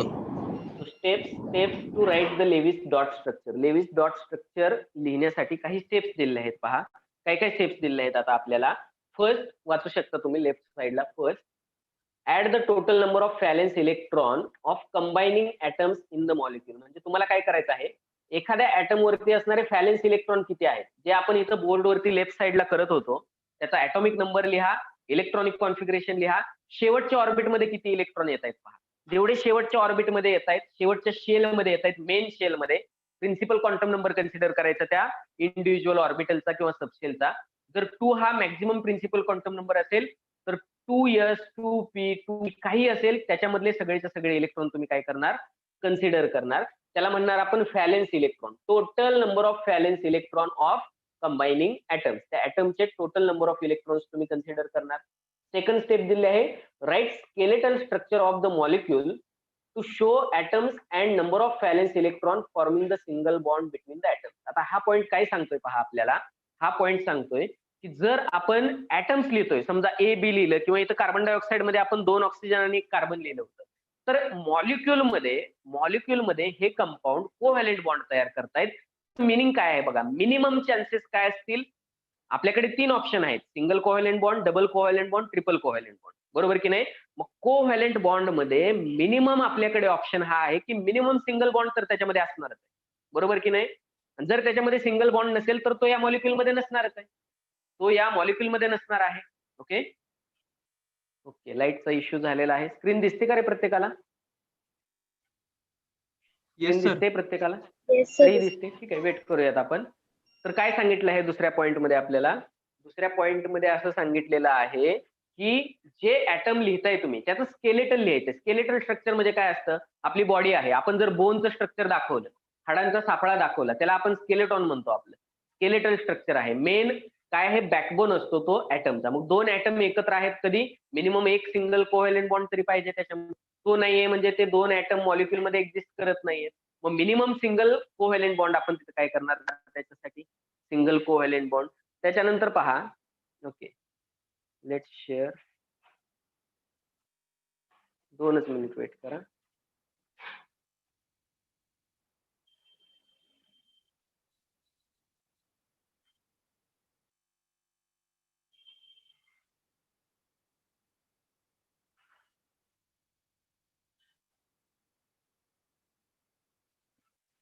ठीक आहे.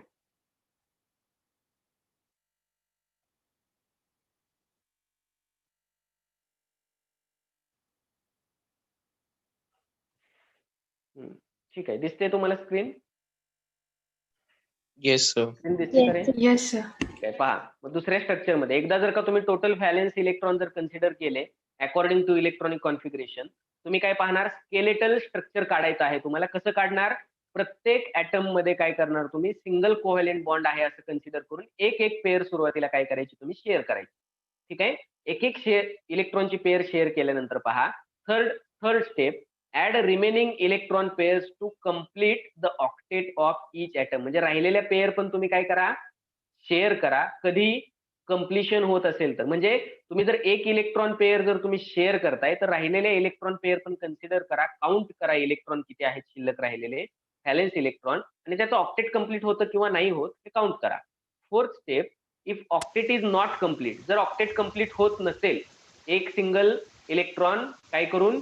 शेअर करून, तर okay, if octet is not complete, form multiple bonds between the atom. म्हणजे एक इलेक्ट्रॉन शेअर करून किंवा एक इलेक्ट्रॉनची पेअर शेअर करून जर दोन्हीचं ऑक्टेट कम्प्लीट होत नाही तर आपण आणखी इलेक्ट्रॉन काय करणार? नेक्स्ट इलेक्ट्रॉन बाकीचे इलेक्ट्रॉन पण शेअर करणार त्याचं ऑक्टेट कम्प्लीट करण्यासाठी. 5th आणि 6th पॉईंट दिलेला आहे आयन्स विषयी. जर एनायन असेल, okay, in anion add 1 electron for each negative charge. Anion कधी बनतो? इलेक्ट्रॉन ऍक्सेप्ट केल्यानंतर. जेवढे निगेटिव्ह चार्ज तेवढे इलेक्ट्रॉन त्याने ऍक्सेप्ट केले असतील. मग इलेक्ट्रॉन घेतले असतील म्हणजे ते ऍड पण केले पाहिजेत. म्हणजे फॉर एक्झाम्पल क्लोरीन मायनस असेल, क्लोरीन मध्ये तर 7च इलेक्ट्रॉन असतात, पण Cl मायनस कधी बनतो? त्यानं 8th इलेक्ट्रॉन घेतल्यानंतर. एक इलेक्ट्रॉन ऍक्सेप्ट केला, Cl मायनस बनला. म्हणजे तिथं तुम्ही 7 नाही तर 8 इलेक्ट्रॉन आहेत आउटर ऑर्बिट मध्ये असं कन्सिडर करणार.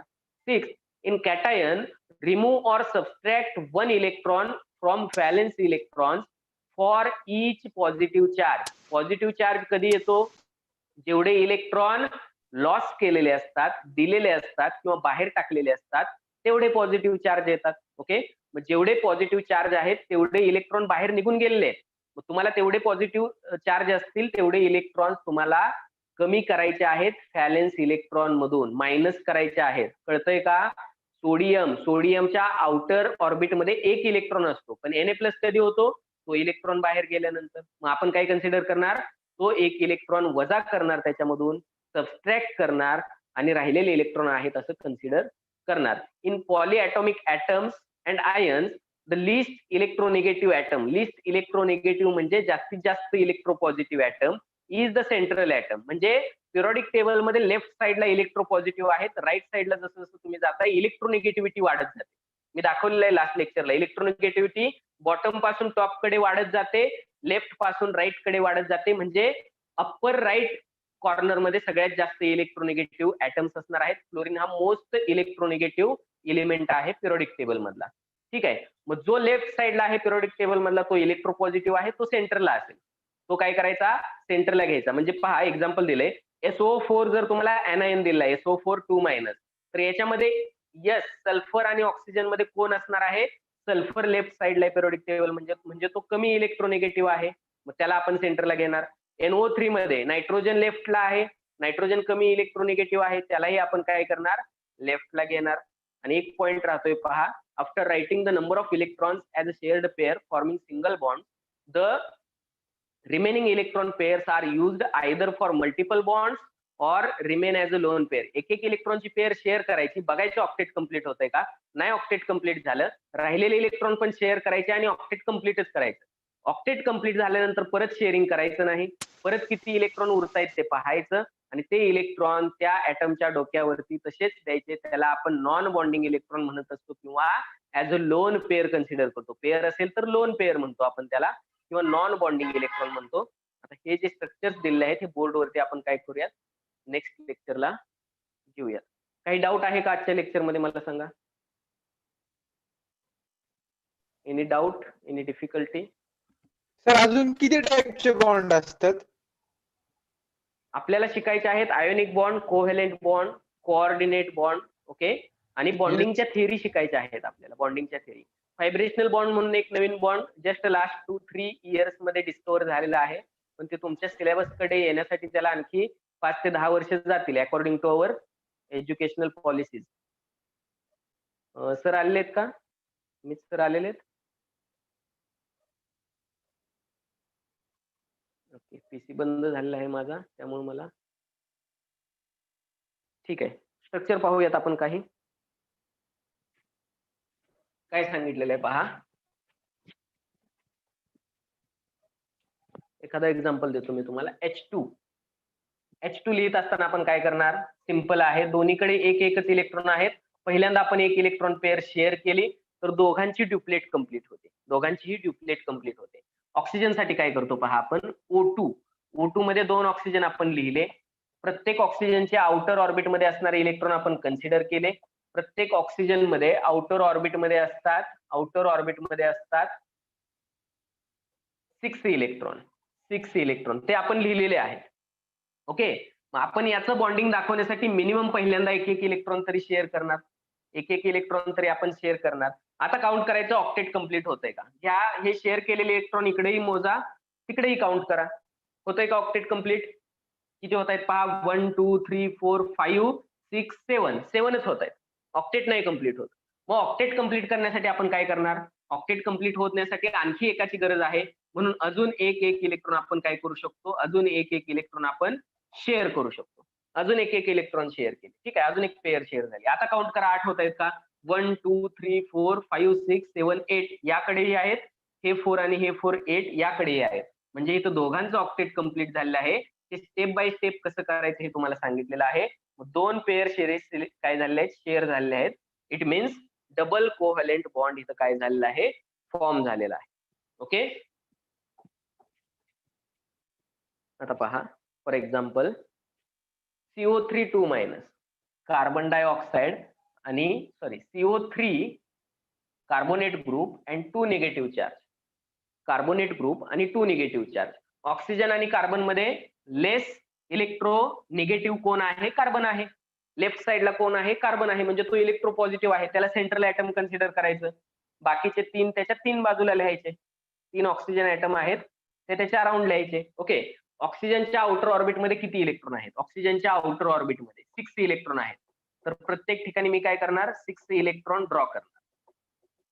हे 6 इलेक्ट्रॉन ड्रॉ केले. कार्बनच्या आउटर ऑर्बिट मध्ये किती इलेक्ट्रॉन असतात? कार्बनच्या आउटर ऑर्बिट मध्ये 4 इलेक्ट्रॉन असतात. ठीक आहे, कार्बनकडे 4 ही काय आहे? कार्बनची व्हॅलेन्सी आहे. कार्बनकडे 4 इलेक्ट्रॉन असतात. इथपर्यंत केलं आपण. ही झाली पहिली स्टेप. दुसरी स्टेप काय? प्रत्येकामध्ये एक इलेक्ट्रॉन शेअर करा. याचाही एक केला, याचाही एक शेअर केला. एक इलेक्ट्रॉनची पेअर इथं काय झाली? एक इलेक्ट्रॉनची पेअर शेअर झाली. याच्यामध्ये पण एक इलेक्ट्रॉन शेअर करा, याच्यामध्ये पण एक पेअर इलेक्ट्रॉनची शेअर झाली. ओके, आणखी एक इलेक्ट्रॉन कट करतोय मी, याच्यामध्येही करा, याच्यामध्येही काय झाले? एक लोन पेअर इलेक्ट्रॉनची शेअर झाली. आता काउंट करा.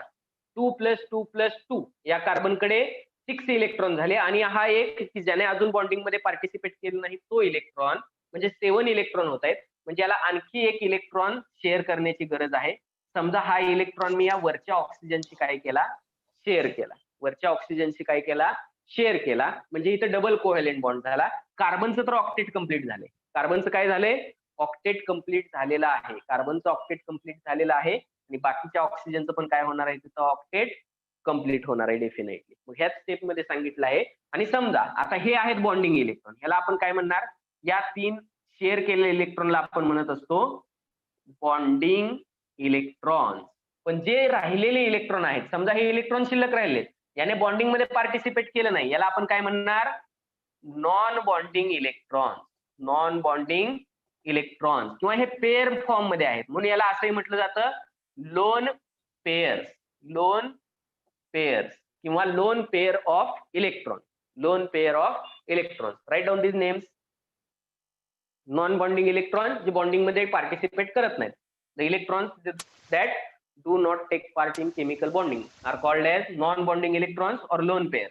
आणि जे ऍक्च्युअल शेअर केलेले असतात त्याला आपण बॉन्डिंग इलेक्ट्रॉन म्हणतो. शॉर्ट फॉर्म मध्ये नॉन बॉन्डिंग इलेक्ट्रॉन याला म्हणणार आणि बॉन्डिंग इलेक्ट्रॉनला बीई असं आपण म्हणू शकतो, कन्सिडर करू शकतो. It is clear.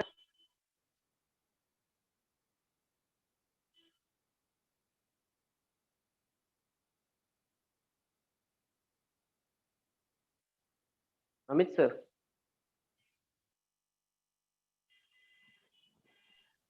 Hello sir. Amit sir. हा आहेत ना तुम्ही? हो हो पीसी बंद झालेला आहे माझा थोडासा लाईटच्या इश्यूमुळे. बर बर बर मीटिंग बंद होऊन झाली ना?